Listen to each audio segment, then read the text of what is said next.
In the late 12th century, Japan stood on the precipice of monumental change. The country, which had long been ruled by noble families and controlled by powerful samurai, was entering a period of intense conflict, known as the Genpei War. It was a time when feudal lords, armed with loyalty and weapons, fought for dominance over the emperor, the very symbol of the nation's unity. But amid the chaos, one figure emerged who would become both an embodiment of Japan's warrior ethos and an outlier in the largely male-dominated world of samurai. Her name was Tomoe Gozen. Born into the Minamoto clan, a family that had risen to power through military prowess, Tomoe's early life was shaped by the fierce ideals of the samurai. However, it was her exceptional abilities that set her apart. While much of her early life remains shrouded in mystery, what is certain is that by the time she reached adulthood, Tomoe had already earned a reputation for her skill in combat, courage in the face of danger, and unwavering loyalty to her clan. In an era when women were typically relegated to domestic roles, her position as a warrior defied the expectations of society and the samurai code. Tomoe's story began to take shape in the shadows of the Minamoto clan's struggle against the Taira clan. The Taira, with their own ambitions for power, were locked in a brutal conflict with the Minamoto, with both sides fighting for supremacy over Japan's imperial throne. In the midst of this war, Tomoe stood out not just for her martial prowess, but for her remarkable character. She was often described as a woman of striking beauty and fierce temperament, yet she embodied the samurai's code, Bushido, in its purest form. Honor, loyalty, and a sense of duty guided her every action, qualities that would lead her to some of the most intense battles of her life. It was during the pivotal Battle of Uji in 1180, early in the Genpei War, that Tomoe's abilities would be tested to their fullest. The Minamoto clan, under the leadership of Minamoto no Yoshitomo, was locked in a bloody campaign to defeat the Taira, whose forces had been bolstered by support from the imperial family. The battlefield was a chaotic landscape of clashing warriors, the air thick with the sounds of battle cries and the smell of blood. Amidst this chaos, Tomoe's actions would become the stuff of legend. As the Minamoto forces fought to hold their ground, Tomoe's presence was undeniable. She charged into battle with the strength and ferocity of a seasoned samurai, her blade flashing in the dim light, cutting down any enemy who crossed her path. Her skills in archery were unrivaled, and her mounted combat technique was said to be unmatched by even the most experienced warriors. She fought with the grace and precision of a dancer, yet with the force and determination of a lioness protecting her cubs. It was during this battle that Tomoe is said to have faced one of her most notable challenges, the encounter with a fearsome Taira warrior. The warrior, known for his strength and skill, had already cut down several of Tomoe's comrades. But Tomoe, undeterred, mounted her horse and rode into the fray, determined to defend her comrades and protect her clan. The two warriors clashed, their swords ringing out in the air as they fought in a dance of life and death. With a combination of skill, strategy, and sheer force, Tomoe defeated her opponent, cutting him down in front of a stunned audience. The moment was not just a testament to her martial prowess, but also to her unbreakable spirit. She had proven that a woman, too, could stand as a warrior on equal footing with men. As the battle raged on, Tomoe's role became even more significant. Her courage and leadership on the battlefield inspired her fellow samurai, and her actions helped turn the tide of the battle in favor of the Minamoto. She was not just a warrior. She was a symbol of what it meant to be a samurai. Her strength and bravery were a rallying cry for her comrades, and the legend of her prowess began to spread beyond the battlefield. But despite her remarkable achievements, Tomoe's journey was not without its personal challenges. As the Genpei War continued, Tomoe's loyalty to the Minamoto clan would be tested in ways she could never have anticipated. The war was not just a struggle for control over Japan. It was a battle for the soul of the nation itself, with allegiances shifting and alliances breaking under the pressure of ambition and betrayal. In the midst of this political turbulence, Tomoe found herself at a crossroads. Her loyalty to the Minamoto was unquestionable, But the war was taking its toll on everyone, and the decisions made by those in power often seemed detached from the realities faced by those fighting on the front lines. Tomoe was not just a soldier. She was a woman with her own thoughts, emotions, and sense of justice. As the war dragged on and the consequences of each battle became more apparent, Tomoe began to grapple with her role in the conflict. Her devotion to the Minamoto clan was absolute, but it was becoming increasingly difficult to reconcile her place within the larger framework of the war. She was not merely a weapon in the service of her clan. She was a person with agency, capable of independent thought and action. This inner conflict would become a defining aspect of her character, as Tomoe struggled to balance her personal sense of honor with her unwavering loyalty to her lord and clan. Throughout the course of the Genpei War, Tomoe would continue to fight with relentless determination, her presence on the battlefield becoming synonymous with the Minamoto's strength and resolve. Her deeds became the foundation of the Minamoto clan's eventual victory over the Taira, and her legacy as one of Japan's greatest female warriors would be immortalized in the annals of history. But even as she achieved greatness on the battlefield, Tomoe's story was one of tragedy and loss. In the end, she would be forced to make a difficult decision that would alter the course of her life forever. The exact details of her fate remain unclear, but it is widely believed that Tomoe's journey ended not on the battlefield, but in the quiet aftermath of war.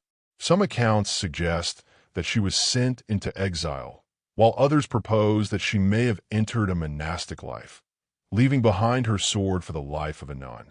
Regardless of the truth, Tomoe's legacy as a warrior, a leader, and a symbol of strength has endured throughout the centuries. Her story is a testament to the power of determination, loyalty, and courage, qualities that transcend time and place. Tomoe Gozen's journey is one of inspiration, reminding us that heroism is not limited by gender or circumstance. Her legacy is a reminder that throughout history, women have stood shoulder to shoulder with men, fighting for justice, honor, and the belief in something greater than themselves. Tomoe Gozen may have lived in a time when the world was shaped by warriors and warlords, but her story endures as a beacon of strength, resilience, and the unyielding power of the human spirit. As the Genpei War intensified, so too did Tomoe Gozen's place within the Minamoto clan struggle. The tide of war, once uncertain and murky, began to favor the Minamoto due to their ferocious fighting spirit, their leader's strategic brilliance, and the unwavering determination of warriors like Tomoe. But amidst the growing momentum, an even more challenging phase of the war began to emerge, one that would push the limits of loyalty, endurance, and identity.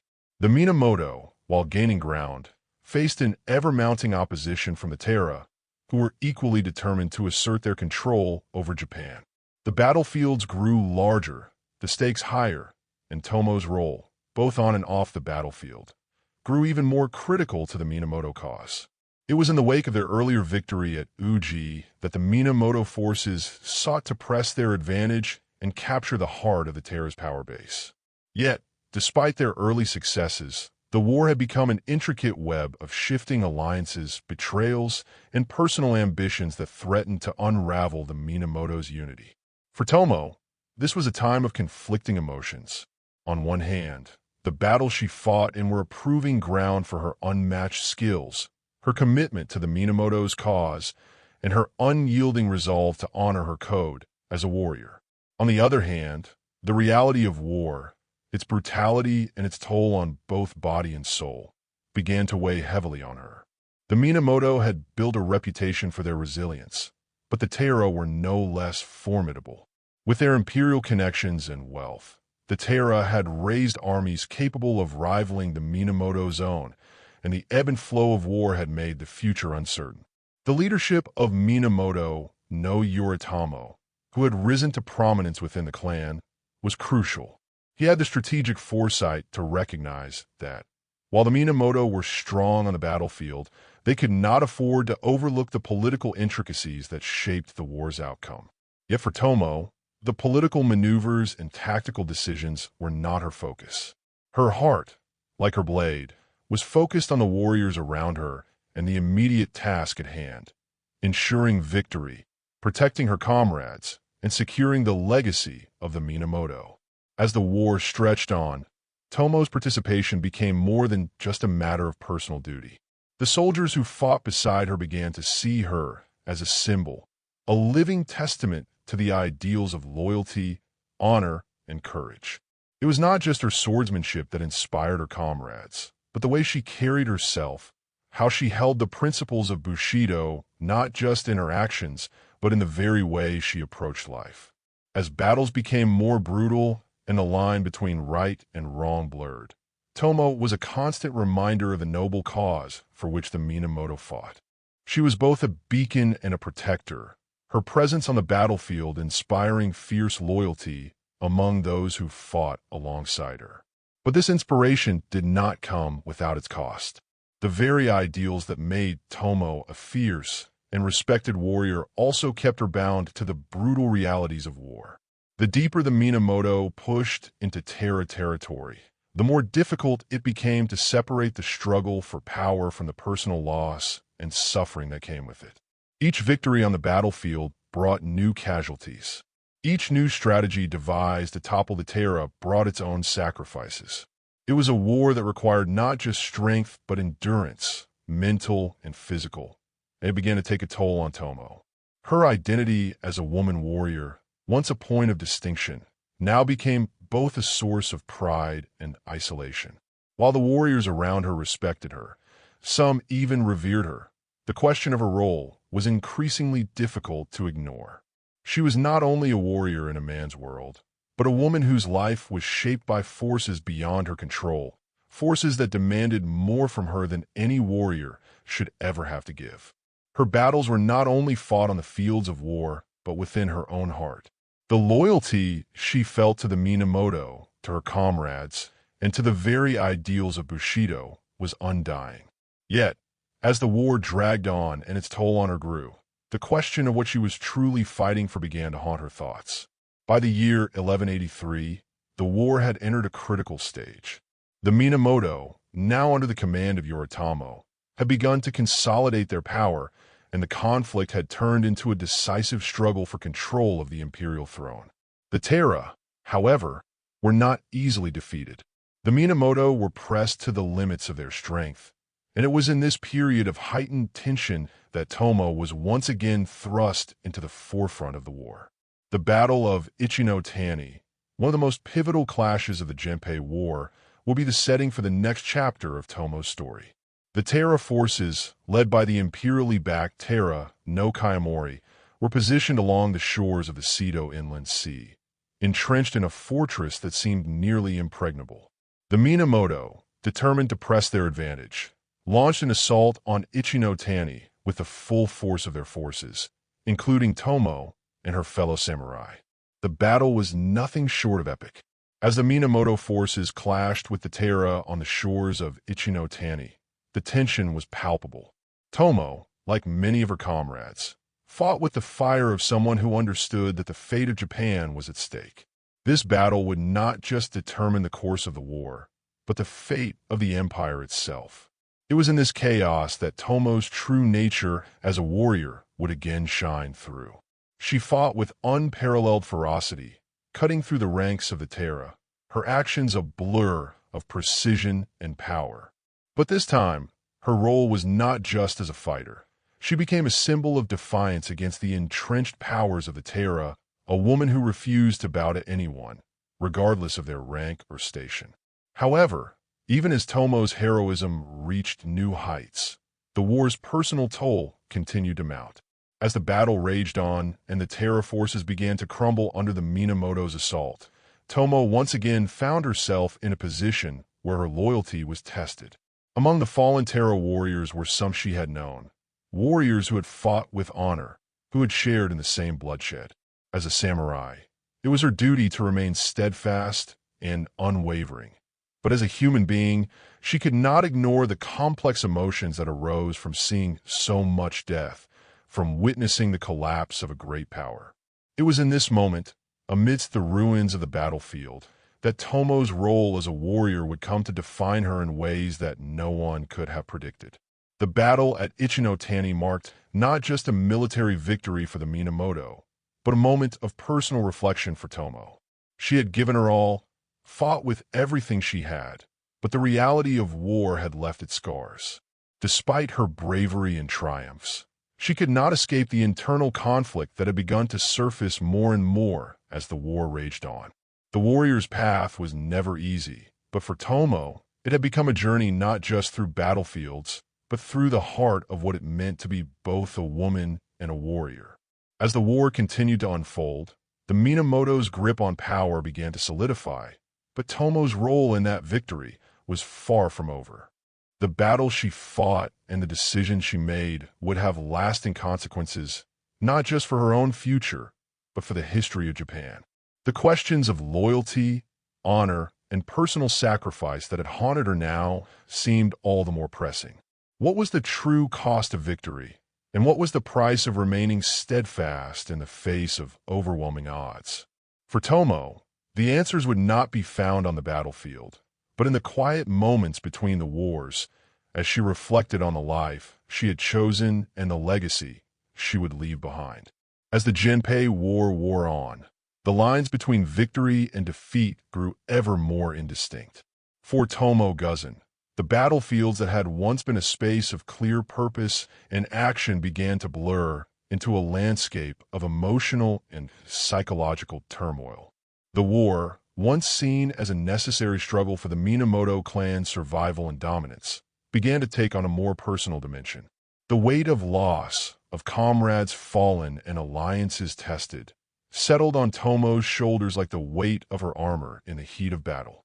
The price of victory had become evident in the grief that permeated the air, the faces of soldiers now etched with sorrow as much as with resolve.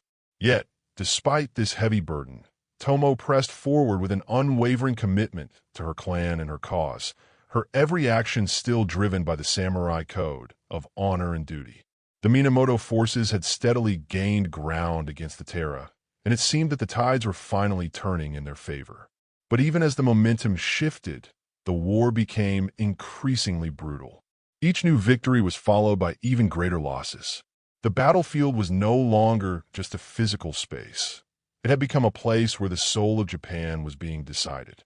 For Tomoe, each engagement was no longer just about combat. It was about survival, not just for herself, but for her comrades, for the Minamoto, and for a vision of Japan's future. During this time, Tomoe's role in the war shifted. She was no longer just a warrior who fought in the thick of battle. She had become a leader in her own right, a symbol of strength for the Minamoto forces. Her name echoed across the ranks, inspiring both fear in the enemy and unwavering loyalty in her allies. But leadership came with its own challenges.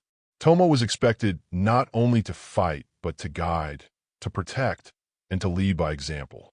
The responsibility was immense, and with each decision, the weight of her role in the war deepened. Tomoe's relationship with the other warriors around her also evolved during this period. She had fought alongside many men and women in the heat of battle, but as the war dragged on, the emotional cost of this camaraderie began to take its toll.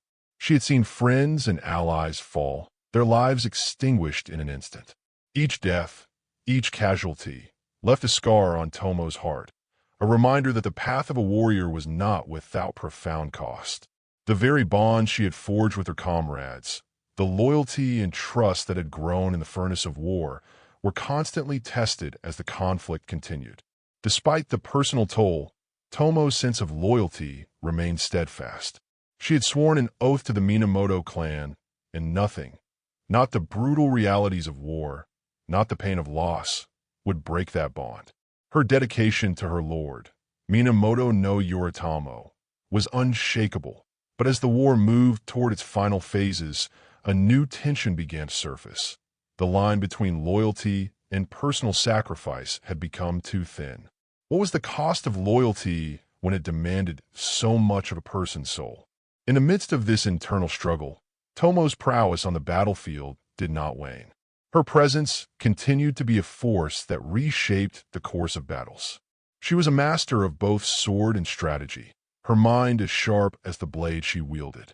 In a war where military genius was as crucial as physical strength, Tomoe was a constant presence, guiding her fellow samurai through the chaos of battle.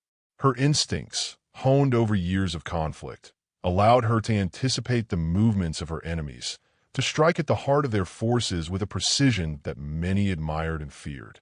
It was during one such battle, in 1184, that Tomoe's skills would once again be tested to their limits. The Battle of Fukuhara was one of the war's most critical engagements, as the Minamoto sought to decisively end the Terra's resistance. With the Minamoto pushing hard to bring the Terra to their knees, the final assault on the Terra stronghold seemed imminent. Tomoe was at the forefront of this campaign, leading a contingent of warriors into one of the fiercest clashes of the war. The battle itself would not just be a test of military might, but of endurance and spirit. The Terra, though on the defensive, were not a defeated force. They had been pushed to the brink, but they still had a dangerous resilience that made them formidable opponents. As the battle raged on, Tomoe found herself once again caught between the tides of war and her own humanity. The Terra, desperate to hold their ground, fought with the ferocity of a people fighting for their survival. Tomoe, ever the warrior, responded with equal intensity, cutting down enemy after enemy with a focus and precision that was the hallmark of her legendary status. Yet, even as she fought with all her might, there was an undeniable sadness in her heart. The faces of the fallen Terra were not those of enemies alone. They were the faces of fellow warriors. Tomoe, whose spirit was shaped by honor and the warrior's code, could not help but see the humanity in her foes. These were men and women who had, until recently, stood by their own beliefs, fought for their own causes, and shared in the same bloodshed as the Minamoto. The boundaries between enemy and ally blurred in the fog of war, and for the first time in her career, Tomoe found herself questioning the very nature of the conflict. Was this truly a fight for the survival of the Minamoto? Or was it simply a struggle for power, one that would leave a trail of bodies in its wake? As the battle continued and the Terra were pushed back, Tomoe's resolve was tested in ways she had never experienced before. There, amidst the carnage, she faced a decision that would haunt her for the rest of her life. She was called to lead a final charge that would seal the Minamoto's victory, but it came with a profound cost. The charge would likely mean the end for the Terra, but it would also result in the death of even more warriors, men and women who had fought not out of malice, but out of loyalty to their cause. Tomoe's decision to carry out the charge was a moment of deep inner conflict. She had always believed in the cause of the Minamoto, but now, the lines between right and wrong were less distinct. In that moment, Tomoe understood the true cost of war. It was not just about the victories or defeats. It was about the toll it took on the heart, the soul, and the very identity of the warrior. Even as she gave the command and led the charge, she could not escape the overwhelming sense of grief that had taken root in her. The Battle of Fukuhara ultimately resulted in a decisive victory for the Minamoto. The Terra forces were decimated, and their ability to continue resisting the Minamoto effectively came to an end. However, the victory was bittersweet. Tomoe, like many of her fellow warriors, had emerged from the battle with a sense of exhaustion that went beyond physical weariness. It was a soul-deep fatigue, one that spoke not of the wounds of battle, but of the wounds inflicted by the very nature of the war itself. In the aftermath of the battle, as the Minamoto celebrated their hard-won victory, Tomoe was left to reflect on what she had experienced. The faces of the fallen Terra, the cries of those who had been lost, the weight of each life taken, all of it lingered in her mind. As a warrior, she had done what was required of her. She had fought with honor, with strength, and with resolve. Yet, the deeper questions remained. What had it all been for? The cost of war was undeniable. In the quiet moments after the battle, Tomoe found herself contemplating the true meaning of her actions. Her loyalty to the Minamoto was steadfast, but the personal cost of that loyalty had begun to carve a new path for her. What did it mean to be a warrior in a world defined by such violence? What did it mean to lead and inspire, only to witness so much destruction? Tomoe's heart was torn between the duty she had sworn to her clan and the reality of the world she inhabited, a world that was being shaped not just by warriors, but by the very human emotions that fueled the flames of war. The war, it seemed, had no easy answers. Yet for Tomoe, her journey was far from over. She was a warrior, and no matter the internal conflicts that tugged at her soul, she would continue to fight. But with each battle, she knew that the answer she sought would not be found on the battlefield. They would only come when the dust had settled, when the swords had been sheathed, and when she could look in her own heart to understand the true cost of the path she had chosen. As the Genpei War drew closer to its conclusion, the once clear distinction between victory and defeat began to lose its meaning. The Minamoto were steadily advancing, their triumphs stacking one on top of the other, but the cost of those victories was beginning to feel like a heavy weight, one that Tomoe Gozen, despite her unyielding strength and resolve, could no longer ignore. The battles, once a space where she could channel all her energy and focus, now felt like a never-ending series of sacrifices, each one leading to more loss, more death, and more destruction. The warrior who had once stood at the forefront of the Minamoto charge, full of fiery resolve and unshakable loyalty, now found herself reflecting on the very nature of her role in the war. Tomoe had never been one to shy away from conflict, and for most of her life, the path of the samurai had been one of unquestionable duty. Her loyalty to the Minamoto clan had been absolute, and her dedication to their cause had been driven by both her personal sense of honor and the sense of righteousness she believed underpinned their struggle. But as the war approached its bitter conclusion, Tomoe began to feel a shift within herself. The very ideals that had once driven her to fight without hesitation now seemed more distant, more complex. She had watched countless comrades fall on the battlefield, had witnessed the faces of warriors who fought on both sides, faces that were not just enemies, but people who had loved and lived just like her. As the bodies piled up, the simple black and white narrative of the war began to fracture, revealing shades of gray that made it harder for Tomoe to justify her unflinching devotion. The turning point for Tomoe came during the aftermath of one of the final battles, in which the Minamoto decisively defeated the Taira at the Battle of Dan-no-Yura, a battle that would become one of the most significant in Japanese history. The Taira, despite their valiant resistance, were all but defeated. Their strength had been shattered, their power base destroyed. For the Minamoto, this battle was the culmination of years of struggle, a moment that promised not only the end of a bloody conflict, but also the beginning of their dominance in the empire. Yet, as Tomoe looked around at the carnage that surrounded her, she felt a growing sense of disillusionment. Her hands, once symbols of martial prowess, were stained with the blood of both enemy and ally. She had fought beside men and women alike, but the faces of the fallen did not distinguish between Taira and Minamoto. They were all soldiers who had pledged their lives to something greater, only to have that life snuffed out in an instant. The toll of war was not just on the bodies of those who fought. It was etched into the very soul of the warrior. In the midst of this inner turmoil, Tomoe could not escape the rising dissonance between the reality of war and the ideals that had sustained her for so long. The Minamoto, now victorious, were looking to solidify their position. The imperial throne, which had long been the prize of the Genpei War, was finally within their grasp. Minamoto no Yoritomo, their leader, stood at the pinnacle of power, his victory assured. But as Tomoe watched the celebrations unfold, her mind could not focus on the glory of the Minamoto. Instead, she found herself thinking about the years that had passed, the lives that had been lost, and the toll that the war had taken not just on the body but on the spirit. What had all of this been for? She had spent so many years fighting, leading, and inspiring others with her indomitable will. But now, as the war wound down and the implications of the Minamoto's victory became clear, Tomoe was forced to ask herself whether she could continue in the same way. Her bond to the Minamoto clan remained strong, but her sense of purpose had become more complicated. In the quiet moments after the battle, as she gazed across the wreckage, Tomoe could not help but feel that the victory was hollow. would have been gained. The Minamoto would now rule Japan, but what kind of ruler would they be? And what had it all cost? The reflection was not born of disillusionment alone.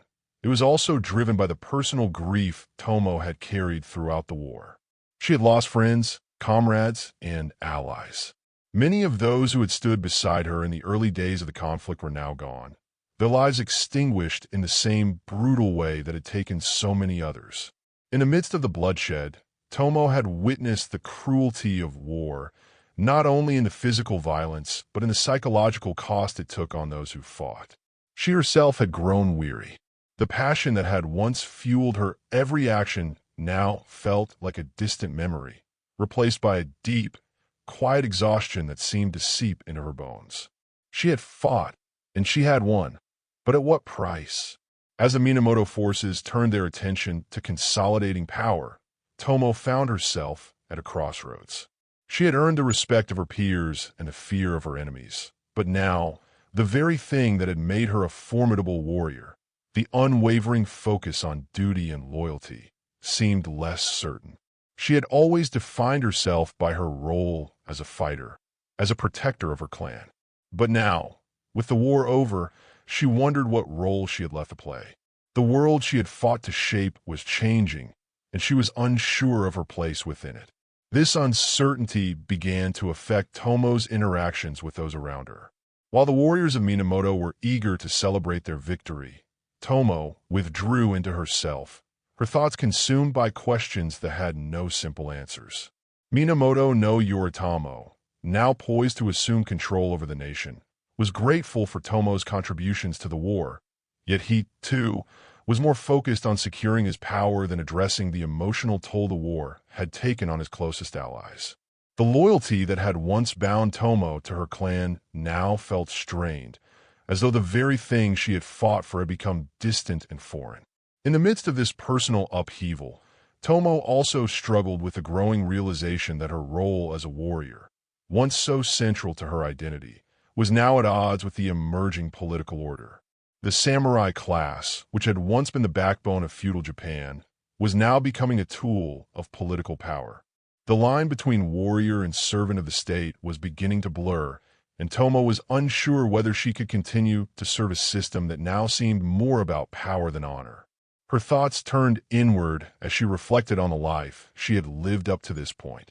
She had fought with honor. She had lived with purpose. But now, as the war came to a close, she found herself questioning that very purpose. What was the true meaning of loyalty? Was it simply the act of following orders? Or was it something deeper, something more personal? She could no longer ignore the internal conflict that had taken root within her. Despite the growing uncertainty, Tomoe knew she could not walk away from her duty. She had been a warrior for too long, and the life of a samurai was not one that could be discarded lightly. Yet, she also knew that the time had come for her to make a decision about her future, about her role in the world that was now emerging. Her heart told her that she could not continue fighting for a cause she no longer understood, but her loyalty to her clan and to the Minamoto family remained strong. In the months that followed the victory, Tomoe took time to reflect on the path ahead. The world had changed, and she knew she could not remain the same. The battles were over, but the real conflict had only just begun. It was no longer a fight for survival or power. It was a fight for the soul of a warrior. And in the silence that followed the chaos of war, Tomoe found herself at a crossroads. She could continue to live as the fierce, loyal warrior she had always been, or she could forge a new path, one that reconciled her past with her future, her duty with her personal truth. The choice was hers, but it was not one she could make lightly. As the Minamoto secured their power and Japan began its new chapter, Tomoe's journey, one of internal reflection and external conflict, was far from over. The war had changed her. In the quiet aftermath of the conflict, she began to face the most difficult challenge of all, coming to terms with the person she had become and deciding who she would be in a world that had emerged from the ashes of war. The dust had settled, and with it, the weight of the war that had once defined everything for Tomoe Gozen began to feel like an anchor dragging her down into a quiet sea of reflection. The battles were over. The Minamoto were victorious, and Japan's imperial throne, now secured under Minamoto no Yoritomo's grasp, promised a new order. But for Tomoe, the clarity that so many others felt in the aftermath of victory was a distant horizon, unreachable and filled with questions. What had been gained? What had been lost? And, most pressingly, what now? The world had changed, but so too had she. The Minamoto's success had been achieved at an unimaginable cost, and Tomoe was left to wonder if the bloodshed was ever worth the prize it had secured. The clarity of purpose that had once driven her to the battlefield had become clouded by the aftermath of victory. She had been a warrior for so long, her identity defined by the steel of her blade and the loyalty she held for her clan. But now, in the quiet aftermath, that identity was slipping away from her like sand through her fingers. Who was she now that the war had ended?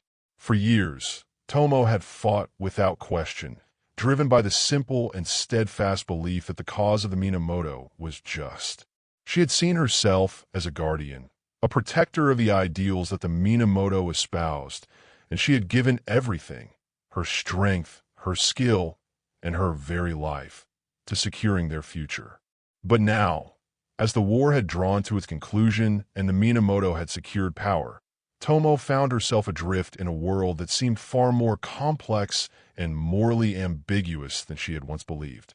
The victory, once so certain in its righteousness, now seemed less like triumph and more like a precarious balance teetering on the edge of something darker. The warriors who had fought alongside her, many of them men she had known for years, were now settling into new roles in the reconstructed power structure of Japan. Some returned to their lands, others took up positions of influence, and many were simply left to fade into the background as the new political order took shape. Minamoto no Yoritomo, now the first shogun of Japan, focused his energies on consolidating power, leaving the remaining soldiers who had fought under him to find their place in his newly established regime. But for Tomoe, there was no such easy transition. She was neither a noblewoman nor a commoner, and she was too far removed from the realm of politics to comfortably settle into a life of ease. She was a warrior, and warriors did not retire. But in a world that was no longer defined by battles, what was her place? The internal dissonance that Tomoe felt was magnified by her relationship with Yoritomo, the man who had led the Minamoto to victory. He had been a steady figure throughout the war, a leader whose vision had guided them all through the chaos of battle. Tomoe had pledged her loyalty to him, just as she had to the cause, and she had fought with everything she had to ensure his success. But in the aftermath of the war, Tomoe began to see the cracks in the vision Yoritomo had fought for. The ruthless consolidation of power, the political maneuvering, the way in which loyalty was manipulated to secure a stable rule, all of it left Tomoe questioning the true nature of her service. She had fought for an ideal, or at least what she had believed was an ideal. But now, with the war won and the empire in the hands of the Minamoto, that ideal seemed increasingly distant. Tomoe could not deny the tension she felt, the growing chasm between the warrior she had been and the world she now inhabited. She had always been a protector of the weak, a defender of the honor of the Minamoto clan. But now that very honor seemed to be woven into a political game where lives were manipulated for the sake of power. It was in this period of deep reflection that Tomoe began to grapple with her role in the new Japan. She had fought for the Minamoto because she believed in their cause, because she had sworn her life to them. But the war was over. The cost of victory had been paid in the lives of so many, and now that victory seemed like a fragile thing, easily undone by the weight of its own contradictions. Tomoe found herself questioning her place in a world that no longer seemed to value the virtues that had once defined her. Loyalty, honor, courage, these were the pillars of the samurai code, the foundation of the life she had chosen. But now, those very virtues seemed increasingly hollow as she watched the political machinations of the new regime unfold. The weight of her decisions began to settle more heavily upon her. Tomoe had once seen herself as a warrior bound by duty and loyalty, but now she realized that duty itself was a shifting thing.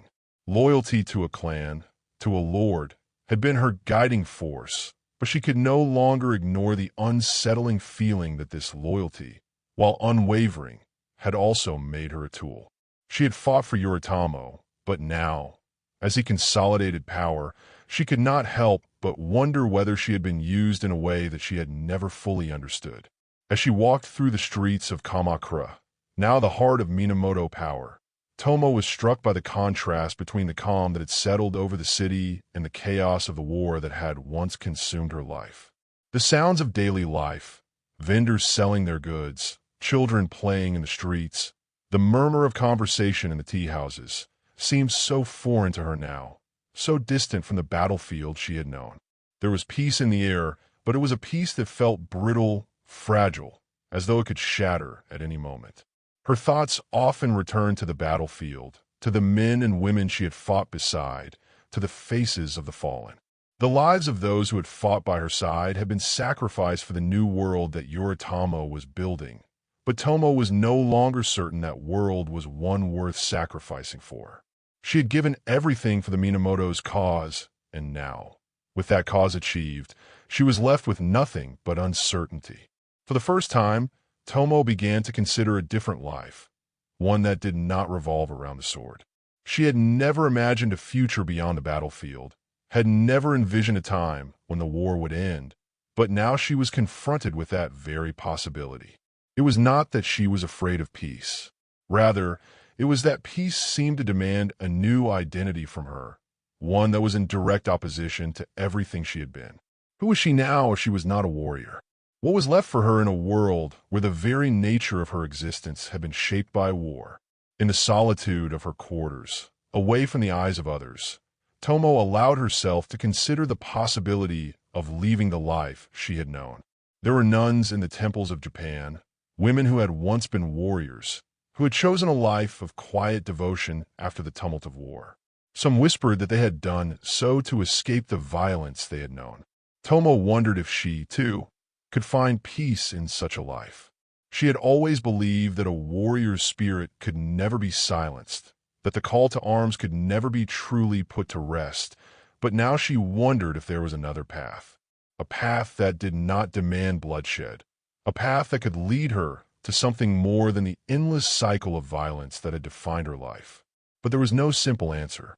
The warrior within her resisted the thought of leaving the path she had walked for so long. Yet, the growing sense of disillusionment with the world she had fought to create gnawed at her. The very foundations of her life were being called into question. And so, Tomoe found herself torn between the life she had always known and the quiet life she longed for, but could not yet bring herself to embrace. As the days turned into months and the new order solidified, Tomoe found herself on the precipice of a decision that would define her future. Would she continue in the service of a man she had once trusted without question, or would she seek a new path, one that might bring her peace, but at the cost of everything she had ever known? The war had ended, but Tomoe's journey was far from over. The true battle now lay not on the field of battle, but within her heart, as she sought to reconcile the woman she had become with the life she had chosen. The quiet of the newly established order felt strange to Tomoe Gozen, a profound stillness that was almost unnerving after the relentless storms of war. The Minamoto clan had won, but what had been won? A new world had emerged from the ashes of the battlefield, one that promised stability, but at what cost? The sound of swords clashing had faded, replaced by the distant murmur of political dealings and the subtle whispers of men and women who now navigated the complex dance of power and influence. Tomoe, who had once lived and breathed the rhythm of war, now found herself caught in a silence that weighed heavily upon her. The truth was, she was at a loss. The war had been a defining part of her life, and, as the years had passed, it had shaped everything she was. She had been a warrior, a samurai, unflinching in her loyalty to the Minamoto, unwavering in her commitment to the cause. She had fought beside men who had shared her mission, men who had become brothers in arms, and together they had faced the enemy with an intensity that had consumed them all. But now that the war was over, the clarity that had once come from shared purpose seemed to have dissolved into an indistinct fog. What was she now, without a war to fight? What did it mean to be a warrior in a time of peace? Tomoe had spent years perfecting her craft. She had honed her swordsmanship, refined her strategy, and sharpened her mind. These were the tools of her trade, the instruments that had made her one of the most feared and respected warriors in Japan. But now that the sword was no longer needed in battle, what purpose did it serve? Her hands, once so sure and steady in combat, now felt heavy, as if they were grasping at something that had no meaning in the new world she inhabited. She had trained her entire life for war, and now she was being asked to live in a world that no longer had a place for warriors like her. In the days following the Minamoto's rise to power, Tomoe had watched as Yoritomo, now shogun, began to solidify his rule. His consolidation of power was swift and efficient, as he secured alliances and placed his loyal followers into positions of influence. But for Tomoe, there was an undeniable distance between her and the new regime. She had fought for Yoritomo and had believed in his cause, but now that the war was over, she found herself questioning the man who had once seemed to represent the very ideal she had fought for. The Minamoto were victorious, but Tomoe could not ignore the cold, calculating nature of their success. It was no longer about honor or duty, but about power. Who held it and who could control it? She had sacrificed everything for the Minamoto's rise, but she now realized that in doing so, she had lost a piece of herself. Her days were becoming monotonous, the work of the samurai now giving way to the responsibilities of the peacetime order. It was not that Tomoe disliked the calm, but rather that she felt out of place in it. The war had been a constant, a steady pulse that had defined her existence. Now, in the quiet aftermath, she was left to confront herself, to grapple with the truths that had been buried beneath the surface for so long. The world had changed, but so had she. For the first time, Tomoe found herself questioning the choices she had made. She had given everything to the Minamoto, and in return, they had given her victory. But victory alone did not fill the emptiness she now felt. It was as though the very purpose that had driven her had been consumed by the success of the war, leaving only a hollow shell behind. What had all of it meant? She had been a warrior, but now she was being asked to become something else, something that did not fit the person she had always been. As the months passed, Tomoe found herself drawn back to the memory of her battles. The faces of the fallen haunted her thoughts, not just the faces of the Terra she had fought against, but the faces of her own comrades, the men and women who had fought by her side and died for the cause. She could still hear the clash of swords, the cries of her comrades as they fell, and the weight of their sacrifice pressed heavily upon her heart. The war had been a struggle for survival, for dominance, but it had also been a struggle for something more, something intangible, something that now felt lost in the peace that had followed. There was a quiet restlessness that began to stir within her. Tomoe could not shake the feeling that she had given everything for a cause that had now left her behind. The war had been a shared experience, a collective mission that had brought together people of all walks of life. But now that it was over, she felt like a stranger in her own life. The camaraderie that had once bound her to her fellow warriors was fading, replaced by the rigid structure of a new regime that seemed more interested in consolidating power than in the ideals that had once fueled the Minamoto's rise. One evening, as she stood alone on the cliffs overlooking the sea, Tomoe was struck by the realization that she was adrift. The world around her had settled into a quiet rhythm, but she was no longer sure of her place within it. The sword that had once felt like an extension of her body now seemed like a foreign object. The duties of the samurai had given way to the politics of governance, and Tomoe found herself at odds with the new reality. She had been a warrior for so long, had defined herself by the battles she fought and the honor she upheld. But now, the very concept of honor seemed to be shifting. What was honor in a world that no longer valued the sacrifices of warriors? In the stillness of that moment, as the waves crashed against the rocks below, Tomoe understood that she could no longer continue down the path she had been on. The war was over, and with it, the life she had known. There was no more purpose to her sword, no more battles to fight, and no more comrades to lead. She had fought for the Minamoto, and they had triumphed. But now, she was left with nothing but the quiet echo of the past, a past that seemed increasingly distant and irrelevant. Tomoe had spent years dedicating herself to the cause of the Minamoto, but now, as the new order took shape, she realized that the world had moved on without her. She was a relic of a bygone time, a warrior in a world that no longer needed her. The tension that had built up within her for so long began to unravel, and for the first time, she allowed herself to acknowledge what she had been trying to suppress. She was lost. The very essence of her identity was in question, and the weight of that realization was almost too much to bear. The decision to leave the world of war behind was not an easy one. It was not a decision born of cowardice or fear, but of necessity. Tomoe could not continue to live a life that had lost its meaning. The war had shaped her, had given her purpose, but that purpose no longer existed. She could not continue to fight for a cause that no longer aligned with her own sense of honor. Nor could she continue to serve a man whose vision of the future seemed so far removed from the ideals that had once driven her. The path forward was uncertain, but Tomoe knew that it was a path she had to take. It was time for her to find something new, something that would allow her to rebuild her life on her own terms. The warrior in her had always been defined by her sword, but now she would have to redefine herself without it. The world had changed, and so too had she. The future was an unknown, but for the first time in years, Tomoe felt the stirrings of hope. She was not defeated. She had fought. She had won. And now, she would face the next chapter of her life with the same courage and determination that had carried her through the darkest days of the Genpei War. The journey ahead would not be easy, but it would be hers to shape, and for the first time, she felt a glimmer of possibility in the horizon. The world was no longer defined by the sword. It was defined by the choices she would make. In the wake of the Minamoto's victory and the quiet establishment of a new political order, Tomoe Gozen found herself standing at the threshold of a life she had never imagined. The fierce battles that had defined her existence for so many years now felt like a distant memory, a world she had left behind as the tides of time washed over the landscape of her life.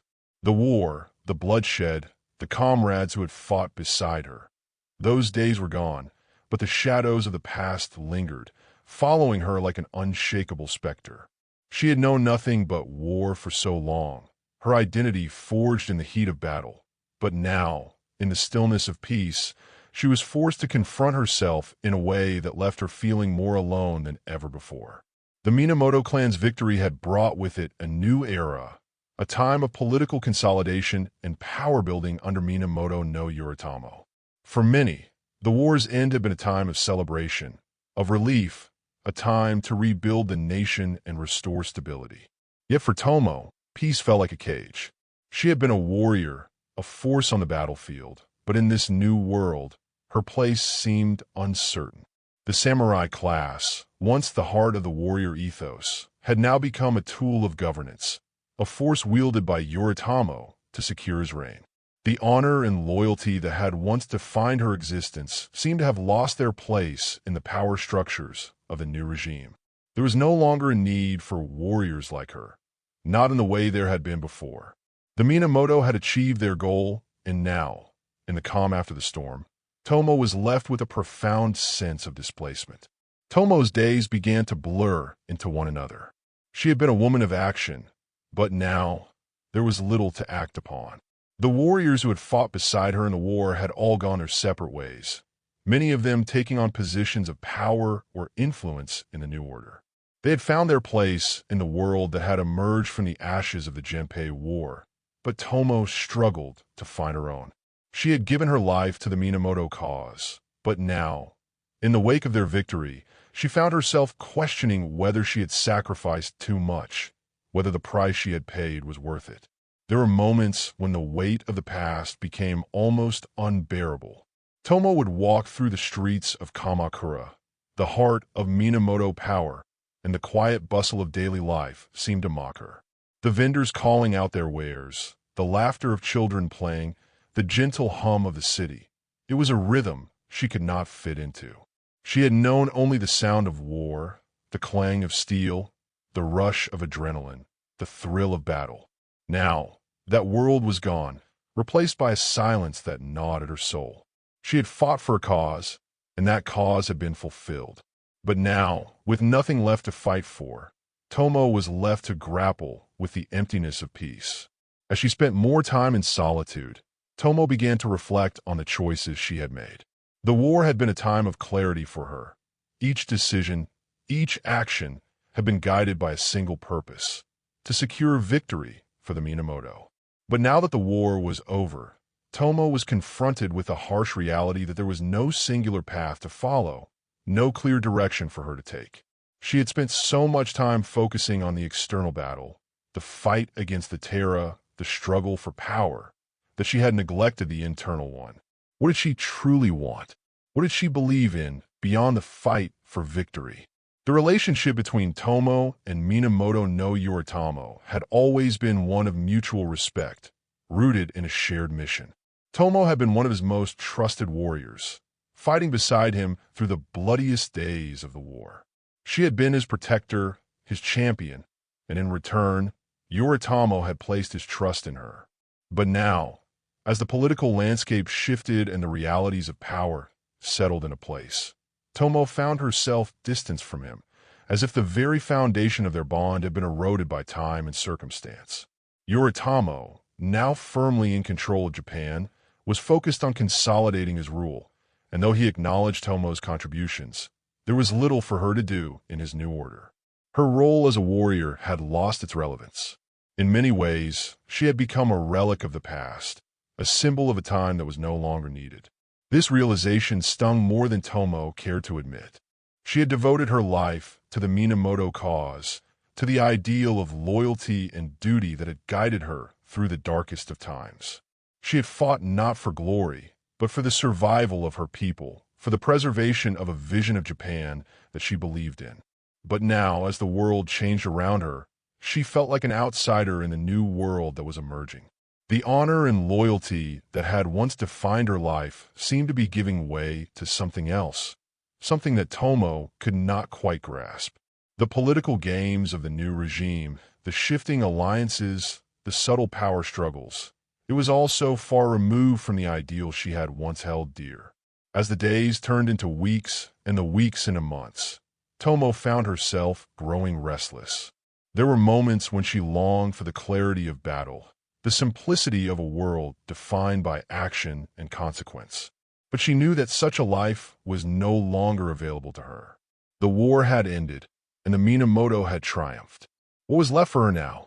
The thought of returning to the battlefield seemed both unnecessary and impossible. She had already given everything she had to that cause. One evening, as she sat alone in the quiet of her quarters, Tomoe found herself reflecting on the past, the friends she had lost, the battles she had fought, and the sacrifices that had been made. She had once been so sure of her path, so certain of the role she was meant to play. But now, she found herself uncertain, adrift in a world that no longer seemed to need her. She had been a warrior, a protector, a champion, but now what was she? Who was she? In the silence, Tomoe's thoughts turned inward.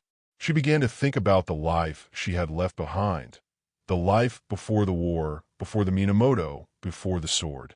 She had been a woman of spirit, a woman who had once lived for herself.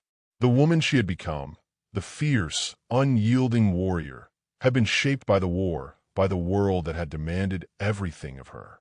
But in the quiet moments of reflection, Tomoe realized that the woman she had become was not the woman she had always wanted to be.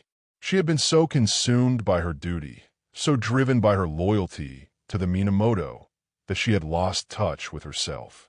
She had forgotten who she was beyond the battlefield. The realization was painful, but it was also liberating. For the first time in years, Tomoe allowed herself to think beyond the constraints of the warrior's code, beyond the expectations that had been placed upon her. She had spent so much of her life fighting for a cause, fighting for others, that she had forgotten to fight for herself. She had forgotten to ask the most important question: what did she want? It was not an easy question to answer. Tomoe had spent so many years living for others, following the orders of her leaders, and doing what was required of her. Now, with the war behind her, she was forced to confront a life that she had never anticipated. She had to confront the person she had become and ask whether that person was still someone she could live with. The road ahead was uncertain, but Tomoe knew that it was a road she had to walk on her own terms. In the months that followed, Tomoe began to find her way. It was not a path that was defined by battle or bloodshed, but one that was shaped by introspection and self-discovery. She began to reconnect with the parts of herself that had been silenced by the demands of war. She started to seek out a new purpose, one that was not defined by the sword or the battlefield, but by the quiet strength that had always been within her. The journey was not an easy one. It was a path filled with uncertainty and doubt, but it was also a path toward healing, toward reclaiming the woman she had once been. Tomoe had been a warrior, but she was not only a warrior. She was a woman, a human being with hopes, dreams, and desires beyond the constraints of the life she had been forced into. And as she began to explore those desires, she began to understand that the war, though it had shaped her, did not define her. She had fought for a cause, but now she would fight for herself. The battle had ended, but Tomoe's journey was just beginning. Tomoe Gozen's world had been a battlefield, but now, with the war behind her, it seemed that her life was slipping away into a quiet void. Peace had come, not as a soothing balm, but as a silence that enveloped her like an unfamiliar shadow. The days once filled with the clarity of combat, the certainty of duty, now stretched out before her in an endless and confusing expanse. The war was over, the Minamoto had claimed victory, and Japan was moving toward a new era, but Tomoe was no longer sure where she belonged in that world. For years, she had defined herself as a warrior, fierce, resolute, loyal. The sharp edges of her blade and the steely focus of her mind had been her compass, guiding her through the storms of conflict. She had fought not for personal glory, but for a cause that she believed in, for a people that depended on her, and for the honor of the Minamoto clan. Yet now, in this fragile peace, the things that had once driven her no longer seemed to matter. The world she had fought for had already been shaped, and her place in it was uncertain. The men who had been her comrades on the battlefield had either faded into new roles or had begun to settle into the lives of peacetime samurai, finding purpose in the structures of the new government. But for Tomoe, there was no place left for the warrior she had been. She had long since realized that the life she had known was slipping away from her, but she was at a loss for what would come next. The steady rhythm of everyday life in Kamakura seemed foreign to her now. The city was growing, becoming a center of political and military power under the leadership of Minamoto no Yoritomo. The streets were filled with merchants, travelers, and civilians going about their lives as though the chaos of war had never existed. There was no longer the same sense of urgency in the air, no call to arms, no need for warriors. It was as though the very essence of her being was no longer needed in this world.